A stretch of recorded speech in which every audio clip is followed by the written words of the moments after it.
Hey guys, Sweet and Sour have finally made an FPL and we want you to get involved. Absolutely. Cash prizes for first, second, and third, along with random prizes throughout the entire season. So, what are you waiting for? Come and show us what you've got.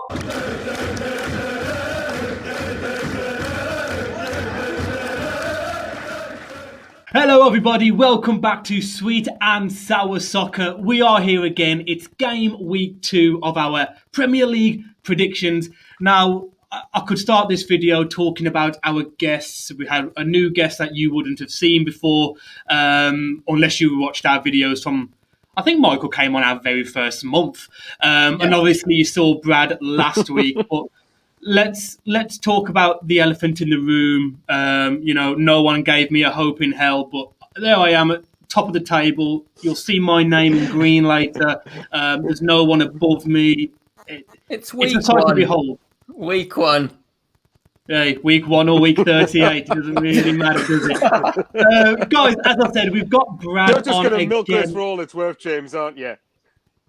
Oh, absolutely! Listen, until Monday Night Football, when who plays Monday night? Is it City?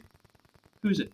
Leicester, It's Leicester West Ham, isn't it? Until 10 o'clock Monday night, I'm milking this for everything I can. I'm going to retweet it like 3 times a day, guys. I'm going to jump straight in. I'm going to give the floor to Michael. Michael is an absolutely massive Sunderland fan. Obviously, not having the best of time in the last what seems 20 years, but I'm going to give the floor to him. That's enough? It's felt like 50.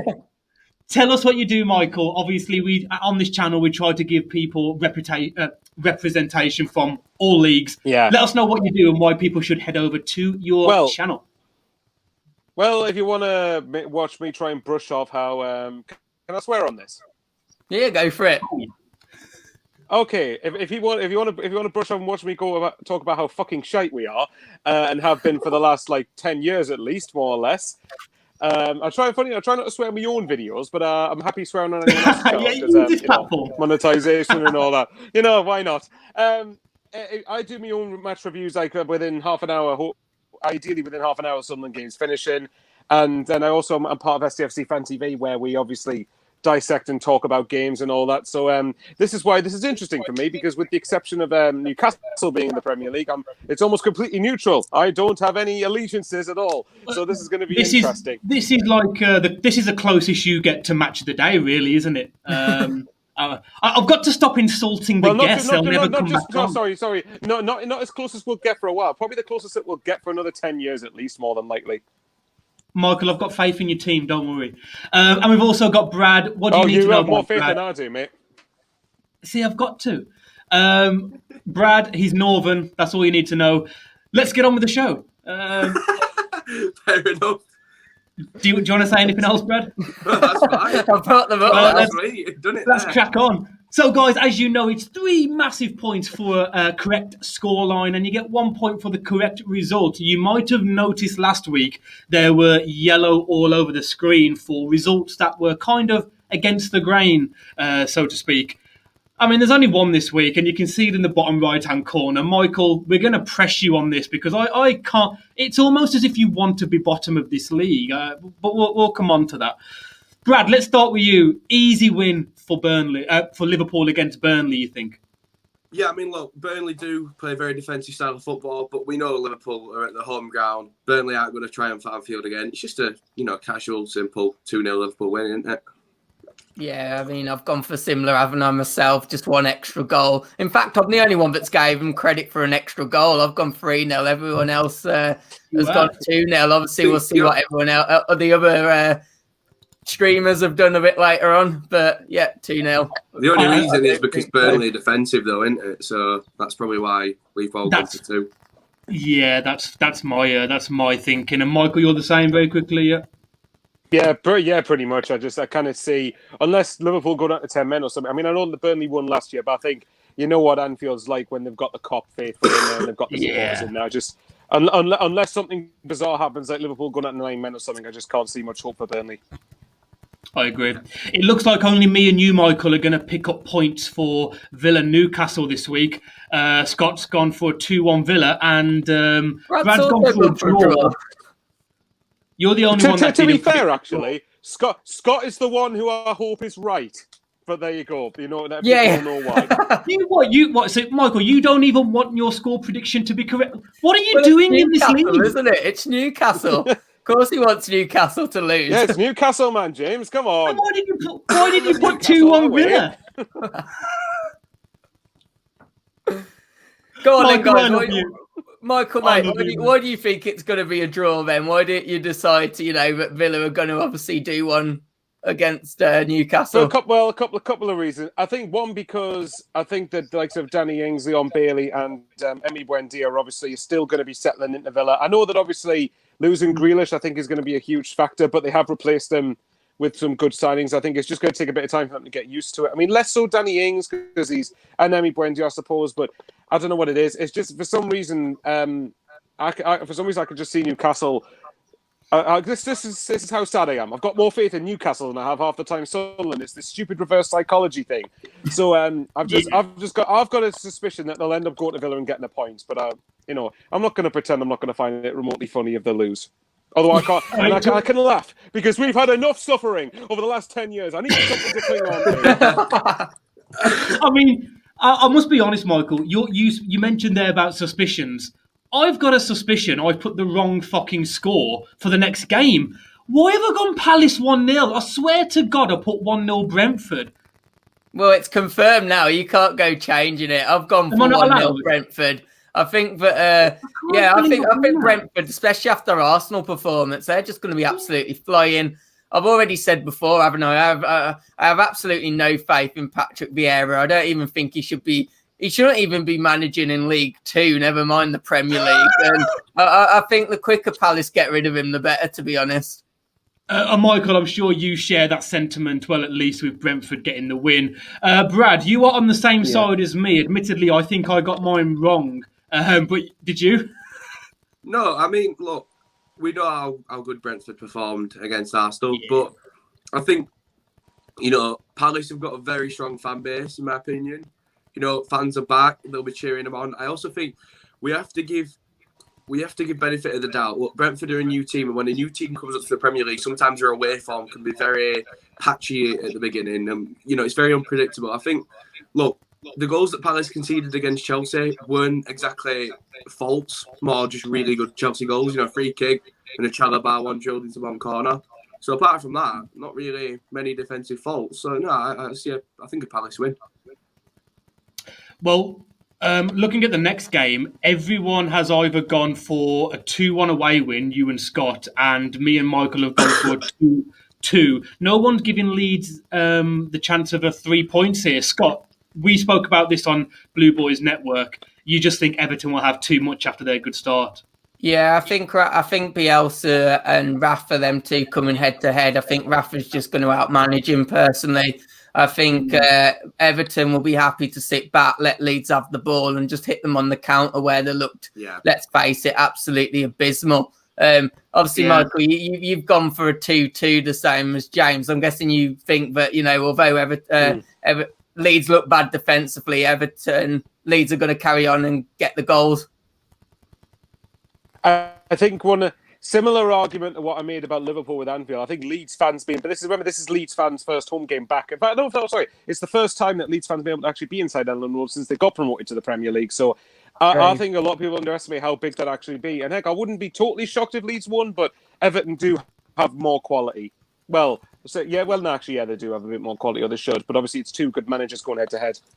It is. It'll be an interesting if you were to pick the most contrasting of styles of management in the league, you probably do pit Rafa against Bielsa, don't you? In fairness, the next game won't take too long. We all predict a big win for Man City, a 3-1, a 3-0, and 2 4-0s. Only you, Scott. You think Norwich might grab a goal? Yeah, I think they might grab a goal, but I expect City to come out all guns blazing, especially after last week. I don't know, though. Maybe they might come out a bit too guns blazing, and that might fall for Norwich to get a goal somewhere. I think they'll just keep no matter whether they get 2 goals up or 3 goals up. I think Man City will just keep going. They'll keep going and keep wanting more goals. And I think that might mean that Norwich might be able to capitalise somewhere. Yeah, I don't think many people will disagree with that. It's one of those games where if there was a Norwich draw or a Norwich win, it'll take everyone, of course, by surprise. And I think Man City's record against Norwich is incredible in terms of the amount of goals they've scored.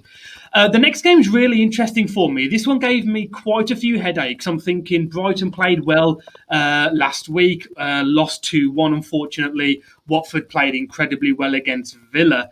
And you listen, if you said to Watford fans when the fixtures came out, Villa-Brighton, you get 6 points. They take your hand off, don't they? No one's gone for a Brighton win. It's all draws or Watford 3 points. Brad, you've gone for a Watford 1-0, the same as me. You think they just might nick it with Andre Gray, Ismail Sarr, those kind of players? I think the one thing that stuck out to me was looking at Brighton's form, because when they've played away from home, they usually pick up all their points, but at their actual home ground, they don't seem to have got so many. And I've looked at that and thought, hang on a minute, both teams have won, so it's very unpredictable, but I just think Watford are going to edge it. They just looked, the goals they were scoring, the way they were playing, I think they've probably got a bit more in terms of grit maybe than Brighton, I think, as well. Yeah. Michael, you think it might be a high-scoring draw?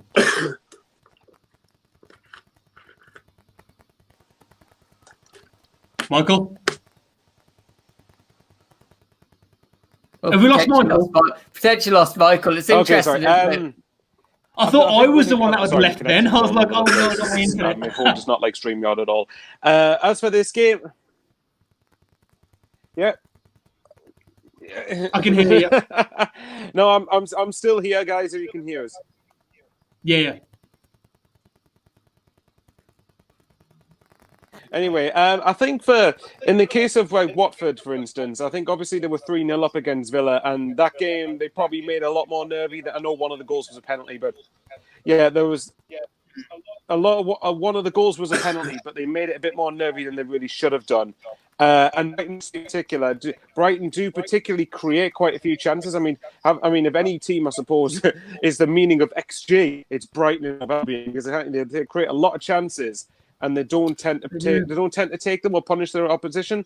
So for me, I just think Watford might go for it a bit more. Should be a bit suspect. I think Watford might nick it, but I wouldn't be surprised at a draw. To be honest, this is one of those games where you wouldn't be surprised if Brighton get the win. There's not a lot between them, really, is there? I don't think any. We're not gonna be surprised, are we? It's just no. The only way this is surprising is if one team comes away 3-0 winners or something like that. Speaking of what would be surprising if a team doesn't score more than 3, I think for United, they could potentially score more than they did against Leeds. I've put 4-0. Scott's gone for a big win. Brad, you're a bit conservative at only 2-0. Yeah, I think it's still going to be a comfortable win, don't get me wrong, but I think we can't underestimate that. Look, Southampton were 1-0 up for the whole of the first half against Everton, and I didn't even think they'd do that. I didn't think they'd score. So we've clearly underestimated what they're capable of in terms of taking small steps at a time, and I reckon they'll be very defensive. Yeah, and I reckon they'll keep United out enough for them to only score 2. And look, we know a lot of United players can have great games and then just spin off for 2 games. There's no debating what Pogba, Bruno, and the rest of them are all capable of. But if they go quiet for 1 game, then they may only score 2. But they've got enough quality for that. I think Saints are fucked this season. I think they'll go down. I really do. I think did you predict them to go down, Scott, as well? I think you did. I did when they lost. Obviously, Danny Ings. But yeah, I'm thinking an easy win for United, obviously, and. Let's move on to the next game. Then it's a big one for us, the return of Nuno. Obviously, I'm sticking faithful in our new manager, and I'm predicting a 2-1 win. James, no surprises, still crying over Nuno, so he's predicting Spurs to win. But yeah, obviously, looking at it, I'm the only one backing Wolves here. What's going on? Well, because I'm not blinded by my love for my club, and Brad and Michael know what they're talking about most of the time. You know, you are blinded by your heart. No, I think especially Wolves' first home game back. I think we're gonna make sure that Nuno regrets. Well, I'd say leaving us. He got sacked, so yeah. Yeah, he got pushed out the door, and now he's at a much bigger club. I'm pretty sure Nuno's okay at the moment. Yeah, you've actually gone for 3-1, Brad. Yeah, look, I think Spurs have just got that bit more quality. You know, even without Kane, they've beaten City. So if they can do that to City, then surely maybe beloved Wolves wouldn't be too much of an uphill battle if they're doing it against City. I reckon. Well, that's the last time you'll ever see Brad on this channel, guys. So hopefully you enjoyed this video. Enjoy last week's as well. You're just mugging us off on our own channel here. I'm not very happy. I'm going to be completely honest here. Michael, let's talk about the elephant in the room. I'm just going to sit back here and let you talk. Arsenal, Chelsea, what's going on, mate? He's in shock. He can't believe he's actually put an Arsenal draw. Okay, then. He's back. Yeah. Do you know what Well, I've said to you, but I said, guys, before we came on air, how much Arsenal have fallen when we consider it a shock result if they get anything against Chelsea. So I think for a couple of different reasons. I do think that I think Chelsea will underestimate Arsenal. By the way, if Chelsea go 2-0 up inside the first 10 minutes, then I'll just from this, and we're only 2 weeks into the season, so that'll show how much I know of football. I think if it was at Stamford Bridge, I think that this is no contest. I think Chelsea win it pretty convincing. I think at the Emirates now, obviously Chelsea could win it at the Emirates, depending if they use Arsenal's crowd against them. I just think Arsenal's players will be up for this game. I don't know what it is, and I think they'll know themselves that their performance against Brentford was absolutely shocking. So, don't get me wrong, you guys prepare to be right, but I'm telling you, I'm going to milk this if Arsenal get anything out of this game. Even if they win and I don't get any points for my prediction, I am going to milk it. I mean, you mentioned there you go. I am about... more than prepared for the fact I'm by putting a risk. I could very well be wrong, and handsomely wrong. Did you say something there about Emirates and atmosphere? Did you say lack of or what? I've never heard those two words put together in a sentence in my life. Emirates and atmosphere. My God, they turn on their team before they get behind them most of the time. Like, am I the only one alone thinking this? I think a lot of it will depend on how Arsenal's players do, but you never know. Scott, I've got to apologise for the next result.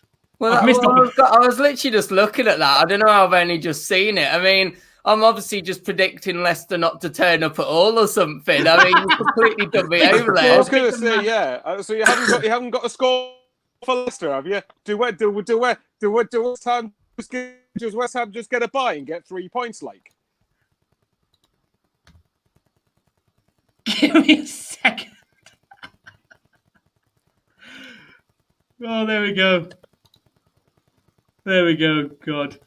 Right, he's getting the power. Is it good to put the PowerPoint back on now? There we go. You can have I think you said 1-1, didn't you?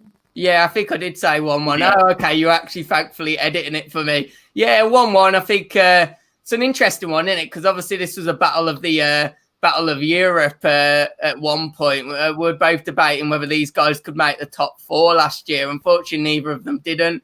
But both of them obviously made it into those Europa League spaces. So, yeah. A really interesting contest. I think both sides look strong again this season. So, yeah, straight down the middle, 1-1. Do you know what I've based mine on? The fact that Leicester, we were looking back at the game, Leicester-Wolves last week, we lost 1-0, and we were the better team. I just feel like if they only beat us 1-0, slightly unconvincingly, I think, and this West Ham team's got goals, man. Souček, Antonio, Soufal, Bowen. They've got goals in the team, and I think they might do it. I mean, Brad's almost gone right. He's gone for a 2-2, so at least he's made the right decision of a draw. Yeah, I mean, look, they're both teams with, like you said, quality goals. Vardy, Daka, Iheanacho, Antonio, Souček. There's plenty of people that you could say, oh, such and such has scored, and you just go, oh, right. You're not gonna like, be like, oh, such and such scored. You'd be like, yeah, okay, he scored. I know that's likely. Yeah, I did anticipate Leicester to be better against Wolves, but they'll know in themselves that it wasn't good enough performance based, and they'll rectify that at the London Stadium, I'm sure. Absolutely. Michael, you're hoping that I have a good week, aren't you, again? Because we've got a lot of the same scoreline and results here, including West Ham Leicester. So you're hoping I smash it.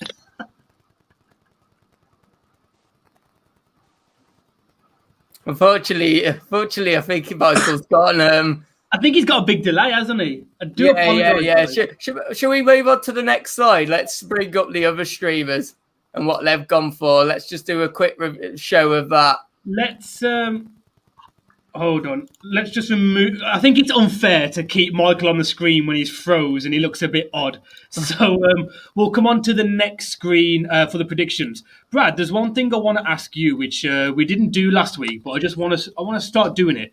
If you could choose one player from any game this weekend of any team who you think will stand out, it might be Bruno because he's playing only against Saints again. Who do you think will stand out this weekend and probably be the player of the weekend?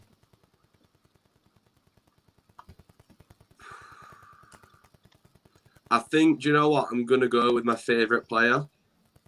Okay. De Bruyne. I think... Is he back? Is he fit? Because if he is, and if he's playing, I'm not sure if he is actually.